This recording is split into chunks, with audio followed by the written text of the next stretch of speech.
Welcome to The Explainer. Today, we're going to pull back the curtain on one of life's biggest mysteries, genuine human connection. And you know who our guide is going to be? Well, it's the secretive world of illusion, magic, and mentalism. You know, the great Harry Houdini, he knew that success wasn't just about the trick. Not at all. It was about psychology, perception, and how you present it. And those are principles that go way beyond the stage, right into our daily lives. So what if those very secrets of illusionists could actually unlock the secrets to a real, genuine connection? In this explainer, that's exactly what we're going to do. We're going to deconstruct the tools of mentalists, everything from reading body language to the art of influence, and see how they can help us build stronger, more authentic relationships. All right, first up, the magician's secret. And it's all in your head. Let's dive right in.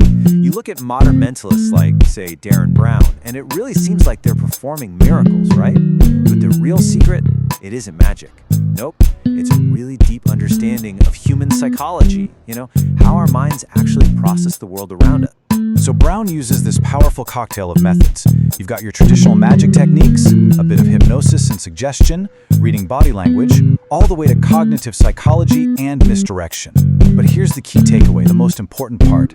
His power really just comes from understanding how people think and feel, a lot of the time, even better than they understand themselves. Okay, next section. Reading the audience, decoding the unspoken. Think about it. Every great performer knows their act starts the second they lay eyes on their audience, way before a single word is spoken. And you know what? The exact same thing is true for every great communicator. It all starts with decoding those unspoken signals. And we've all seen this, right? You ask someone how they're doing, and they say, "Oh, I'm fine." But their body language is just screaming the opposite. You see the frown, the crossed arms. That's a classic mixed signal. And the real information, the truth, it lies in that gap between what they say and what their body is actually telling you. So these tiny, totally involuntary facial movements have a name. It's called nonverbal leakage. They flash across our faces in just a fraction of a second, like 1/25th of a second, and they betray our true emotions. Things like anger, fear, joy, even when we're actively trying to hide them. These are the tells that a mentalist, or really anyone who's paying close attention, is looking for. So where should you look for the most honest signals? Well, according to former FBI agent Joe Navarro, you need to look down. Think about it. We spend our entire lives learning how to control our faces, right? Putting on a brave face, a happy face, but we pay almost zero attention to our feet. And our feet, they're often pointing in the direction we really want to go, or they're tapping with impatience. They're the most honest part of our body. Okay, let's move on to the art of influence, where we start shaping the interaction. Now this is really important. We're building on what we've learned. We're moving from just passively reading signals to actively shaping a more positive interaction. And let me be clear, this isn't about manipulation, not at all. It's about making other people feel psychologically comfortable and at ease. So how do you do that? Well, former FBI behavior expert Robin Dreeke suggests 3 incredibly simple moves to build rapport almost instantly. First, angle your body slightly to the side. It's way less confrontational. Second, lower your chin a bit. That's a universal sign of curiosity. And finally, offer just a slight, genuine smile. It signals friend, not foe. It's such a simple but powerful way to invite connection. Okay, now for something a little different. Let's borrow a principle from a totally different field, martial arts, to see how we can improve our communication. Specifically, we're going to look at Bruce Lee's philosophy, Jeet Kune Do.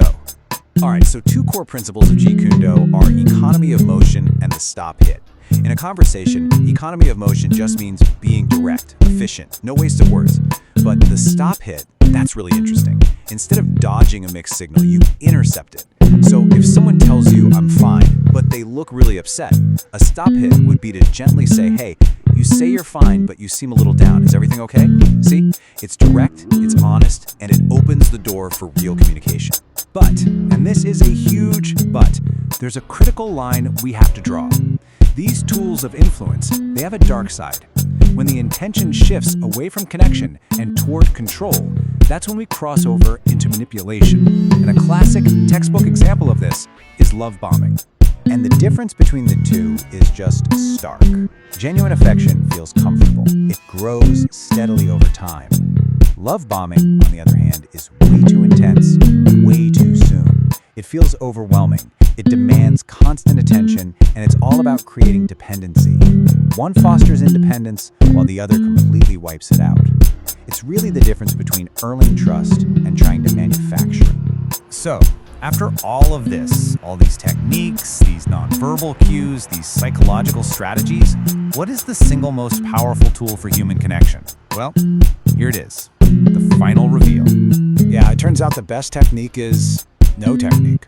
As Mel Magazine put it so well, it's about just being a good person. Someone who doesn't act like a creep, who actually listens, and who treats other people with care and respect. That is so much more important than trying to memorize some complicated equation for connection. And we're actually seeing this shift in modern dating culture. People are moving away from all the game playing and more toward being intentional. You've got trends like slow dating, which is all about quality over quantity. And ghosting is starting to be replaced by soft exits, just short, kind messages that offer a little bit of closure and respect.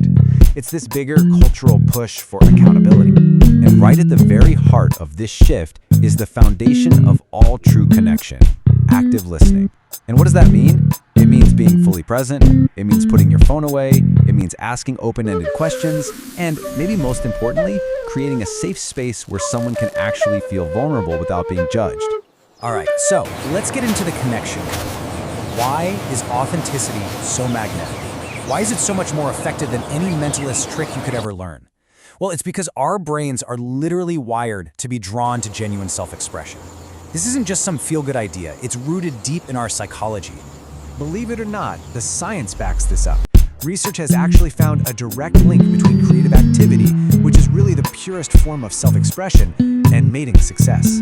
The theory is that creativity is an honest signal. It shows intelligence and genetic fitness. It shows who you really are without a script or performance. And this number right here, plus 0.31, that represents the significant positive correlation that one study found between a person's creative activities and, get this, their number of sexual partners. It's basically a statistical snapshot proving just how attractive genuine self-expression really is. So here's the real takeaway. True influence isn't about mastering tricks to use on other people. It's about mastering yourself. It comes from a place of inner security, from the confidence to just be yourself. And that kind of magnetism, well, no illusion can ever replicate that. And that brings us to our final question for you. What would change if you approached your next interaction not as a performance to perfect, but as a connection to build? Because the greatest mentalist trick you can ever pull is to stop performing tricks altogether. Focus less on being interesting and more on being interested. Approach your next conversation with genuine curiosity instead of a script, and I promise you, that's where you'll find the real magic.